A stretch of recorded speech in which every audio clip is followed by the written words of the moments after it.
Hello, I'm Stephen Andrew Missick. I've served 30 years in the United States military, both the National Guard and the Army Reserves before that. I served as an enlisted soldier and then as a chaplain. And during the Biden administration, the very beginning of the Biden administration, we had what was called the so-called extremism stand down, but it's also been called the patriot purge, where you had the deliberate policy of the Biden administration to identify conservatives and Trump supporters within the ranks of the military and to take administrative action against them, negative action against them, and to expel them from the military. This was a violation of our constitutional liberties, this is very anti-American activities. So Pete Hegseth was targeted. When they went against Pete Hegseth, they went against a tattoo. This is a Bible I use, the Jerusalem Bible, and we see the Jerusalem cross on the front of it. Pete Hegseth has the Jerusalem cross, which is a standard symbol of Christianity. It's been used for over 1,000 years. And it's older than that. They said that's a symbol of white supremacy. So Pete Hegseth was forced to retire. And so an anonymous informant said, "Oh, look at Pete Hegseth. He's got the Jerusalem cross tattooed on his chest. He's an extremist, one out of the military." Now, there's also an anonymous, but I knew who it was. The man's name is David Ray. So I got the Pete Hegseth treatment, where you have an anonymous informant. Oh, Chaplain Missick is a Trump supporter. I find what he said objectionable in some of his messages. Let's kick him out of the military. So I was forced to retire too. Pete Hegseth was forced out of the military, as I was. And of course, this is a violation. I'm going to talk about this David Ray person, his criminal activities he's engaged in later. But what we're going to do now is we're going to focus on slander, perjury, defamation of character, libel by a Nicholas Joseph Guidry. And this man, Nicholas Guidry, his actions threatened my life. So I want to talk about how Nicholas Guidry threatened my life. So this is a collection in this document. This is evidence of a crime, and there's several. It's libel and slander, defamation of character. The military should not be able to engage in felonious conduct, and I'm suing these people. I have a series of lawsuits, and I'm going to hold them accountable for violating my rights as an American and a soldier. And one of the people went against me and perjured himself. A subordination of perjury from this guy called Andrew Baker. So this is a policy. The prior Secretary of Defense, Lloyd Austin, he had a mission, a mandate. I want you to find as many Trump supporters as you can, and I want you to take adverse action against them. So this is discrimination against how we vote and things that aren't any of the military's business, honestly. So let's look at what Nicholas Guidry said. But first off, let's talk about how my life was threatened. So, I'm reprimanded because of Trump support. Oh, you're reprimanded. But I was continuing to serve and not doing just taking care of soldiers, not doing anything controversial whatsoever. So this is on Monday, June 26, 2023. So what Nicholas Guidry did here, this criminal acts, was on the 13th of February, 2021. They didn't wait long. They just days, and they're going after Trump supporters. As soon as they take office, they're trying to purge. What's going on is, first they thought that they defeated the Republican Party and Trump forever. And the military is an institution that the left has not seized yet. So they're hoping, it's their prized possession. They want to take the military, politicize it, and make it thoroughly leftist institution, like other institutions they've corrupted.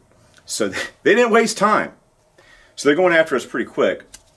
And I want to read what this man said. And like I said, this is fraudulent information. And we're going to go point by point. This is going to be a matter of public record, because this is criminal here. And he thought, this is Nicholas Guidry, he thought he could do this with impunity. But what happened? So General Burkett calls me to his office. He's like, you know what this is about? He's like, I don't you know why you're in the office? This is 2023. This is, 2 years after this. It's like, I honestly don't know. Why am I in your office? Is this OPD, which is Officers of Professional Development? I didn't know. No, this is about... So what happened is probably a JAG officer named Lauren McKinney brought this, because what happened is we have Selective Retention Board. I went before Selective Retention Board, and I was selected to be retained in the military, which is good for me, right? Because I'm trying to serve and have a military career. And so anyway, Lauren McKinney shows this fraudulent information, this hoax here, to General Burkett. So he reads it, and he believes it.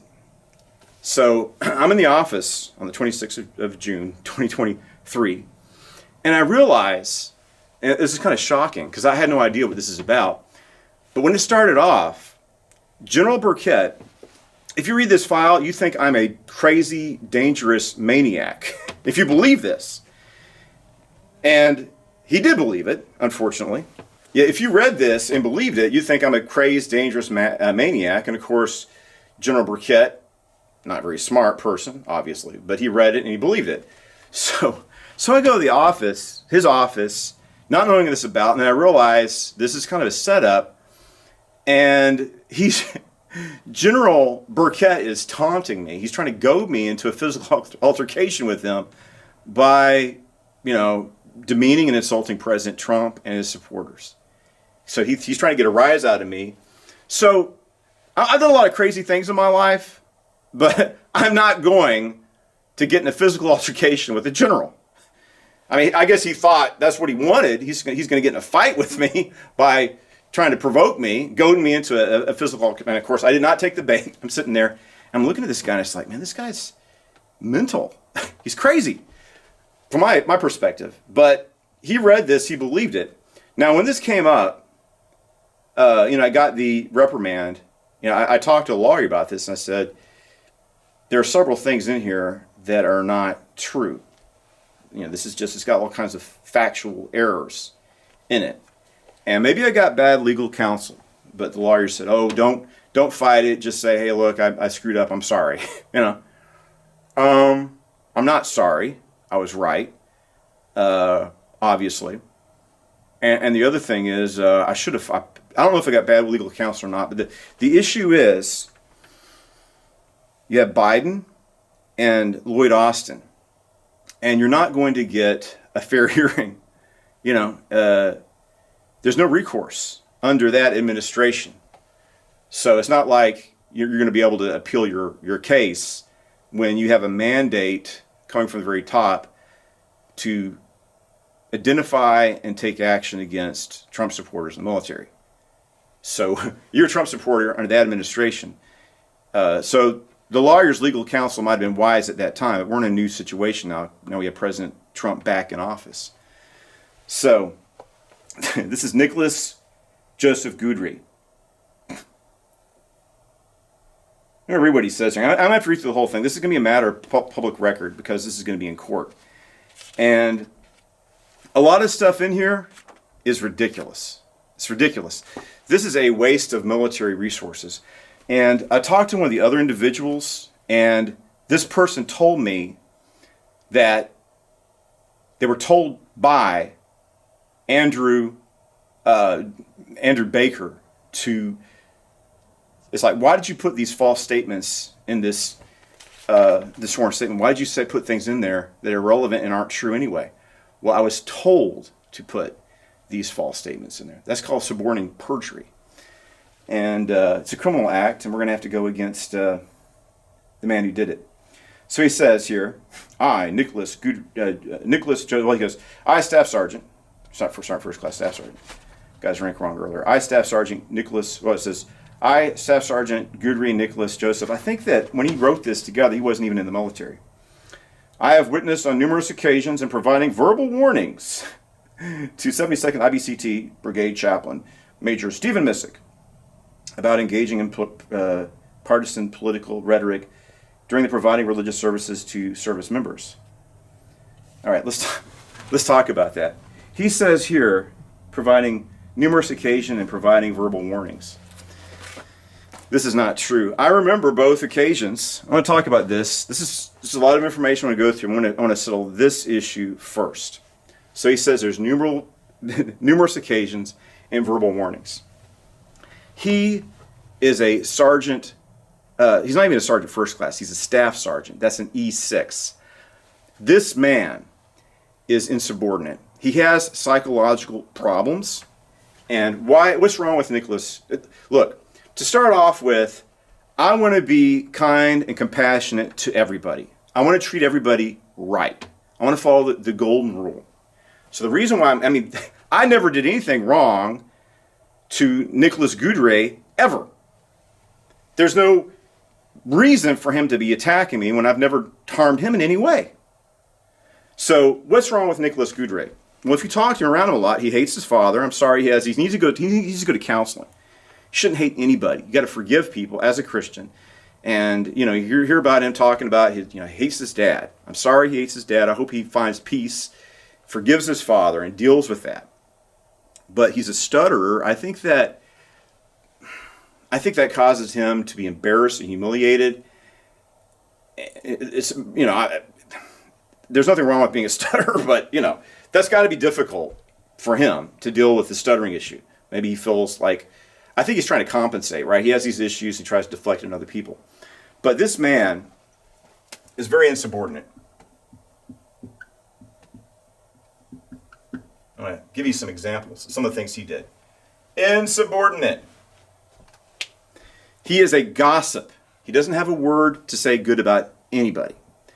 And probably one of the last conversations I had with this man is very offensive. He was going on, you look at the sworn statement, like I said, this is the most fraudulent in there of everything that's in there. But it's also the most damaging, the most hateful, vitriolic, inflammatory attack on me is from Nicholas Guidry. And, you're there as a chaplain. He's supposed to be a chaplain assistant. He always finds excuses where he can't be there to do his job. I got to do this, that, or the other. I have to do, he's always gone. And that's the way he rolls, right? And a lot of times you need an assistant there. You have to find somebody else because he doesn't want to submit to authority. And I've known Chaplain Lang for a long time. We have this sworn statement. If I wrote down what he said about Colonel Lang is as bad as what he wrote about me. Vicious attacks against Colonel Lang. And I've known Colonel Lang for a long time. This is John Lang. He was the head chaplain in the Texas National Guard for a long time. He was one of my professors in seminary. Do I see eye to eye with Chaplain Lang all the time? No. Have we had certain issues? Yes. I think he's been a little wimpy at some times, but Chaplain Lang is a good man with integrity who's well-meaning and tries to do the right thing. And to listen to Nicholas Guidry, like I said, he gossips about everybody, but maligning Chaplain Lang. Oh, when he was in Iraq, he did this, that, making him seem like a criminal. And it's like, well, I didn't know what to say about it. I don't believe it. But that's just what he does. Maybe it's like he's got some kind of inferiority complex. He's trying to compensate or deflect on his own inadequacies by projecting them on other people. But also, this was disrespectful, blatant disrespect for the chain of command. These scurrilous accusations against Chaplain Lang were, of course, unfortunately, this is verbal. I can find the date and circumstances which he said these things. But I was highly offensive. I'm not perfect. Chaplain Lang's not perfect.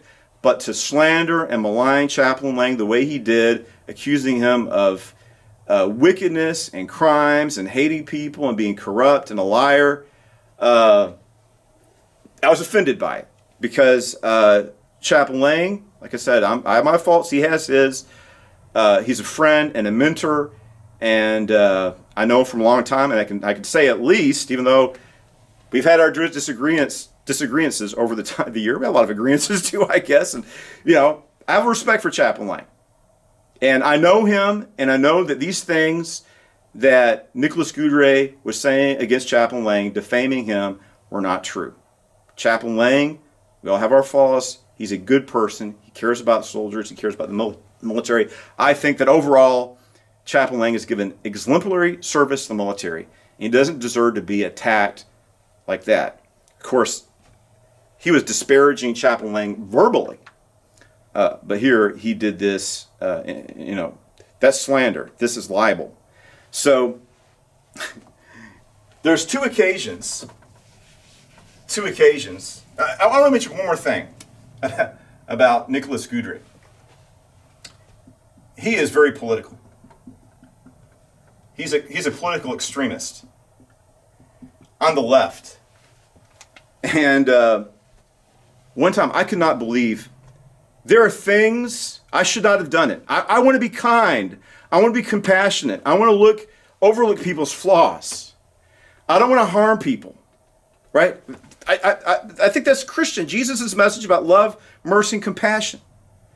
So we came out of it. We're doing like a field train exercise we're at Camp Swift. And it's like, you are to report, all of us. Everybody's like, we're all, we got our field equipment, we're out there. Report to room so-and-so, such and such. Upstairs, actually, I remember this very clearly. It must have been October. I can go by, everything I'm saying is documented. I can go back and find the exact dates and circumstances, and I could probably identify some collaborating witnesses for these things. So I can go back and get exact days when he's disparaging Chaplain Lang, and I can give the exact day when he did this. So we come back, we're in this room, we're supposed to do some kind of mandatory briefings, and this is years ago, but this is the Romney, this is how long I've known this guy. This is the Romney-Obama election. So we come in here. Notice, this is a captive audience. This is not a chapel service. We don't have to go. This is a captive audience. So Nicholas Guidry comes in there, Staff Sergeant Nicholas Guidry, NCO, and you have lower enlisted, you have privates, you have new recruits there, and he goes in there and says, make sure you vote, because this is in October, make sure you vote in this election, but don't vote for that racist Romney. We need to keep Obama in there for 4 more years. So I don't know why he said that, why he thinks that's appropriate to come in where all the soldiers have to be there, present in that room. We were commanded to go. You have to go to this room for mandatory briefings. And Nicholas Guidry goes in there and tells, as an NCO, tells lower enlisted soldiers that Romney's a bad person, you should not vote for him, and we have to keep Obama in office. That's how partisan he is. And I was shocked. It's like, why did I overlook all these things? Obviously, I shouldn't have. I'm endangering myself by not taking action against this person who's doing a lot of inappropriate things. It's inappropriate for him to malign Chaplain Lang, and it's inappropriate for him in a mandatory assembly to tell soldiers that the Republican candidate is a bad person and a racist, and you have to vote because you're obligated to vote. As an NCO, telling this to lower enlisted people, they're obligated to vote for Obama. He did that. Like I said, I can go back in my records to find the exact day and probably collaborating witnesses. To me, I was shocked that he did that. But this is the level of extremism coming from Nicholas Guidry. As a conservative, you see a lot of inflammatory rhetoric on like MSNBC and CNN, and it seems absurd to us, and we just blow it off. But people on the left, like Nicholas Guidry, they believe the rhetoric. They take it to heart. Things that we think we just scoff at and laugh at, that these news correspondents say in these left-wing channels. They believe it.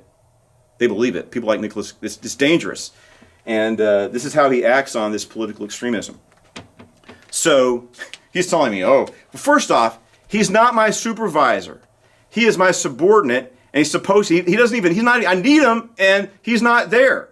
I have to go around, somebody help me with these tasks. I need assistance. Where's Nicholas Guidry? He's found something more important he thought he should do. Very rarely is he there on time doing what I need to do. He despises authority. Should have given him bad NCOER. He deserves it. So there was not numerous occasions. I want to talk about the 2 occasions. And as part of this legal fight, I'm going to put, a lot of these messages I recorded and I've uploaded them. And I'm going to put as many of my messages online so people could see them. So you can see I'm not going around making a lot of political comments.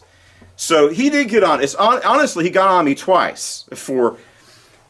Okay, the first one. The first one's about. I'll tell you exactly what happened. Obama's Easter greetings. Obama's Easter greeting. So this is at the Westheimer Armory, right?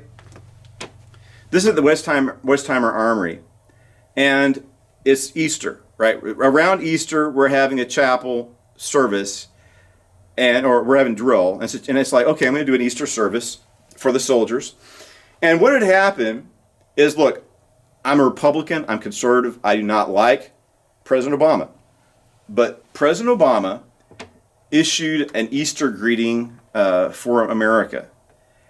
And I liked the quote. I don't like Obama, but I liked his Easter greeting, right? And I thought, I'm going to put this in my sermon. It's like, I don't agree with anything this guy does or says, but I liked his Easter greeting. It's the President of the United States Easter greeting to Americans. And so I preached this message, and I read it. So here, it's Easter. We're celebrating the resurrection of our Lord. I want to read to you this Easter greeting from President Obama. And I read it. And here's the offensive thing I said. You said, we're a divided country. Obama's, there's controversy about him. He's got his supporters. He's got his detractors. So we're a politically divided country. Obama has his supporters. He has his detractors. But look at what he said here. And I said, I think that this is a good statement because he's talking about the resurrection and Jesus is the Messiah. And I said, these are very powerful and true words. And we might disagree about many things, but as Christians, as Americans, I think we can come together on this Easter greeting from President Obama. That's all I said. And, after it's like, oh, you shouldn't say anything political. It's like, I felt like I wanted to include the President of the United States Easter greetings. I thought it was a nice statement, even though I don't like President Obama. And I qualified that because, I'm not getting political. We're just looking at the statement. I thought it was good. I don't think it's his place to tell me I can't read President Obama's Easter greetings. It doesn't matter if I dislike Obama or I like him. I thought the words were appropriate. It was Easter is about the resurrection of Jesus, who he was. And, I think he's out of place. I think Nicholas Guidry had no right to tell me that I cannot read President Obama's Easter greeting. He only did this. He only came against my sermons twice. That was not a political statement. Well, you said the country's politically divided. The country is politically divided. It's just a fact of, a reality. And I did not disparage Obama. I did not praise Obama. I just thought that his Easter greeting was a good statement, and I thought I should include it in my message. So he's totally out of line. Too political. It's ridiculous. And he's putting this, you read that, and the insinuation is like I'm doing political speeches. That's what really happened. I can find the date, the time, and the circumstances.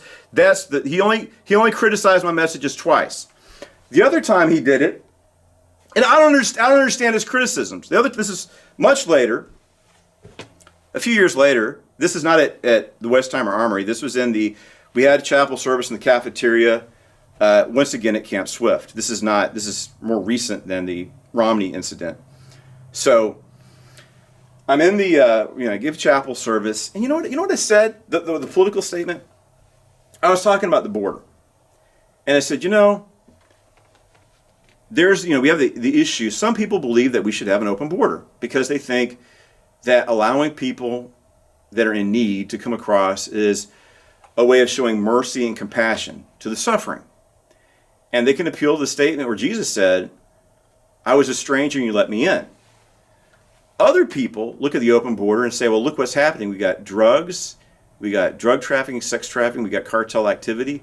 Having an open border and strains on our infrastructure, having an open border has negative consequences. And besides that, we should uphold the law. We have to have law and order. So I said, we got two different perspectives here. But what we need to understand is you shouldn't assign negative motivations. Maybe someone's right, maybe someone's wrong, but we should listen to each other and communicate with each other. And we might be able to find some common ground. And maybe we can have enforcement and mercy working together. And don't assign negative motivations to people you disagree with, even politically, because we need to come to ground. We need to respect one another, listen to one another, and try to find common ground.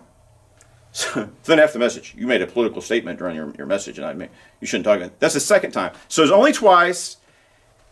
And it's like, what did I say that's wrong or political? Both times, number one, I read President Obama, even though I don't like President Obama, I liked his Easter greeting. I read his Easter greeting. The President of the United States gave an Easter greeting. I read it and I qualified it. It's like, I don't want to get into politics. People will disagree on these things. But this is a good Easter greeting statement, and it has a lot of truth in it. And I did a springboard in my sermon. I don't think there's anything wrong with that. And the other thing is, like I'm talking about, we have different political differences. We need to talk to each other, listen to each other, and if we do that, respect one another. Don't assign bad motivations to people because just because you disagree with them doesn't mean they have bad motivations. Maybe these people are sincere. They could be sincerely wrong, but let's hear each other out. Let's respect each other. That's what I said in the chapel service. I don't think there's anything wrong with either one of those things, and he's out of place to criticize me. I didn't say negative things about Obama. I just expressed two different alternate points of view, and I said that's what different than looking at a situation from different points of view. I didn't say who was right. I didn't say who was wrong. Of course, Nicholas Guidry knows my perspective, but I didn't say it in the message. I understand. I've been doing chapel services for a long time, and you have people from different faith groups, like Catholics come to my chapel services, right? I'm evangelical. There are things I don't believe in the Pope. I don't believe in praying to Virgin Mary. But we agree with a lot more than we disagree with. So as a chaplain, it's like, okay, so I have Catholics, I have Methodists, I might have a Mormon in here. Why don't I'm going to preach from the Bible. I'm going to preach from my faith background as an evangelical. But I want to minister and bless everybody. We can have these theological debates later and elsewhere. During the chapel service, it's not the place for a divisive message.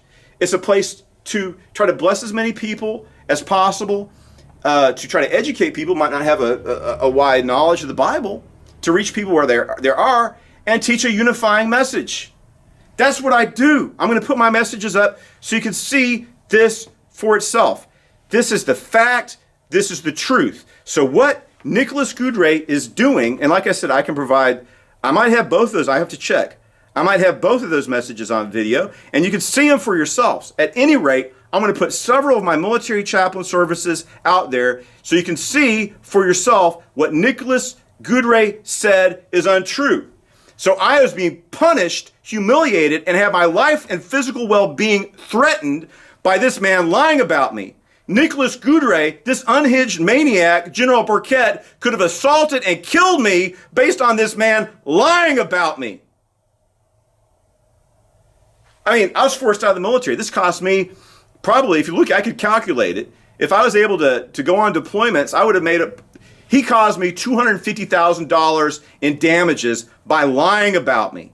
Lying about me and getting a general reads this and thinks I'm a crazed maniac. And this general thinks, I'm going to bring this soldier in here. He's a hothead. I'm going to provoke him and I'm going to kick his ass and I might even kill him. I'll say, hey, look, this guy's a maniac. I just took him out.